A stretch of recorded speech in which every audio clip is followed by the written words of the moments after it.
So in this video we're going to look at why companies as opposed to governments issue bonds, but one or two of the factors that influence the price of a bond in terms of key risks for investors, and also the role of the ratings agencies in trying to assess risk and point investors to higher and lower risk bonds. Okay, so take a company. Why would it issue a bond in the first place? Well, if you're a company such as, say, Tesco, you have various choices about how you finance your operations. For example, if you make enough profits of your own, you can simply reinvest them without asking anybody and grow the business by buying stores. So companies enjoy what's called organic growth. And the lucky ones grow that way all the time. They don't have to go to external third parties and try and persuade them to give them money. But of course, that's not an option for all firms, especially ones that want to grow quickly. So option number two, you could try the bank. That's what I'd do. I'd probably go to my bank manager and say, how about an overdraft or a personal loan?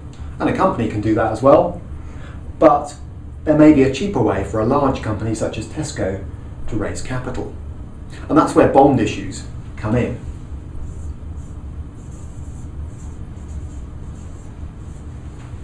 In essence, what Tesco is saying is, well, actually, we're looking at a serious sum of money, maybe 100 million. Perhaps we can raise that cheaper over here than over there, because what we're going to do is go to investors, slice up the 100 million into tradable chunks. Each one's called a bond, it carries a coupon, it carries a redemption date, and what we'll do is sell them off in chunks, typically to institutional investors such as pension funds and life assurance companies. And the reason for doing it sounds like a lot of hassle compared to a bank loan, but the reason for doing it is you can often raise the money cheaper. Not an option available to Tim Bennett, there's not a Tim Bennett bond out there, but it is an option available to big firms such as BP, Tesco and the like. There's a fourth one, which we're not covering in this video, and that's called a share issue. An alternative to issuing bonds is to bring in new owners, and in return they'll expect dividends, for example, and hopefully some share price growth. This is actually the most expensive route. Shareholders take more risk than bondholders because basically dividends are not guaranteed. Interest normally has to be paid on bonds by law, and also if a company goes bust, shareholders are at the bottom of the heap. And shareholders also can't do something the bank could do, which is ask Tesco for security. A bit like my mortgage is secured on my house, so Tesco could offer a bank some form of security. It could also offer bondholders a similar type of security, but that's not something shareholders get. So, four sources of finance, and we're going to focus on this one, bonds. Now, the question is, if I'm buying bonds, I'm buying Tesco bonds, what are the risks? What's going to affect the price?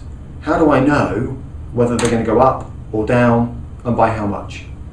Well, worth taking a look at the two key factors. There are many that influence the price of, say, a Tesco bond. So let's put one up on the board and have a quick think about what those factors might be. For example, imagine I'm looking at a Tesco. 6%, there's the coupon, 2029 bond priced at around 110 at the moment. That's the market price per £100 nominal value. In another video, we look at what this coupon means and what this redemption date's all about, and also the difference between the market price and nominal value. So let's take that as read for a moment and just think about, well, if I buy this bond for 110, it's offering a 6% coupon. What do I need to worry about as an investor? What is going to make this bond fluctuate in value? What's going to make it more volatile, less volatile? And there are two factors. There are actually many, including the kind of mood that bond traders are in when they wake up on Monday morning. Believe it or not, it is a market after all. But there are two key ones. One, interest rates.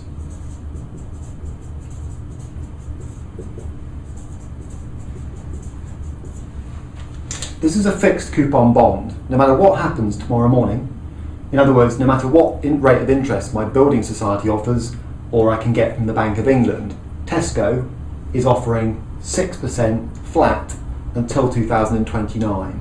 That's £6 per £100 nominal. That ain't changing, or it's highly unlikely.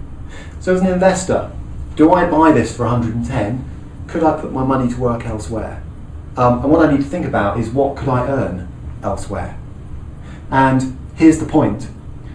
If a building society suddenly says, you know what, Tim? If you've got £110 spare right now, we'll give you 10%. Why would I buy that? It's riskier for a start, and it's not offering 10%. I wouldn't. So that is too much money. That's not going to change, so that's got to. Okay? So as interest rates rise elsewhere, and they're driven by the Bank of England central bank rate in the UK, fixed income bond prices tend to fall as people think, do you know what, that's not such a good deal, and dump them. Equally, if other interest rates start falling, driven by the Bank of England base rate, which pulls down current account and deposit account rates with it, doesn't pull down this, that's fixed, but it will affect the price. People will suddenly think, do you know what, 6%, it's quite attractive, I'll have some of that, and they'll start piling in and driving the price up. That's assuming you think Tesco's a good bet, and we'll look at the organisations that test that in a moment. Okay, another factor, the second key one, time to maturity or redemption. This is a 2029 bond. It's quite a long way away in 2010 from being bought back by Tesco. So to be honest, the fact we know that bonds are worth their nominal value on redemption, £100, isn't that important at the moment.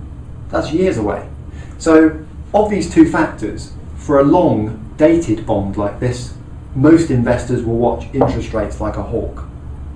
However, that changes. For example, if that was tomorrow, in other words, fast forward, we're in 2029 with the night before Tesco's going to buy this bond back, and the coupon's still 6%, because it always will be, and the bond is trading at £110. Unless you're mad, you would not touch it with a barge pole. And you wouldn't touch it with a barge pole, even if that somehow doubled. And the reason is, you buy it for £110 and it's redeemable tomorrow, you're getting £100 back. So you've thrown away 10 quid. And that's mad. So chances are, if that was true, the price of the bond, logically, would be very close to £100, because that's what everyone knows it's worth tomorrow morning. Okay, so what we're saying here is that interest rates have a heavy bearing on the price of the bond, such as this one, but as you get closer to the maturity date, people do start to worry and price in the fact that you know the redemption value. That's worth bearing in mind. Okay, one other aspect of bonds. Tesco. I mean, there's one other problem here. It's all very well looking at all of this and thinking, will this bond go up or down if interest rates change, and by how much? And there are one or two ways of measuring that in practice. But there's another risk. Forget whether it goes up or down. What if Tesco doesn't exist in 2029, or indeed next year? What about default risk? Because if Tesco, unlikely you might say, goes bust, you'll get nothing back, because potentially there'll be no one to pay you back. So as a bondholder, it's crucial to think about default risk. And some people say, well, that's quite difficult. I mean, I can maybe have a go at Tesco because I've heard of the brand name, but I mean, I wouldn't know how to go about starting default risk calculations on something else. Fortunately, you don't need to. And the reason for that, in theory, is there is a bunch of people out there paid to do the job for you. Ratings agencies.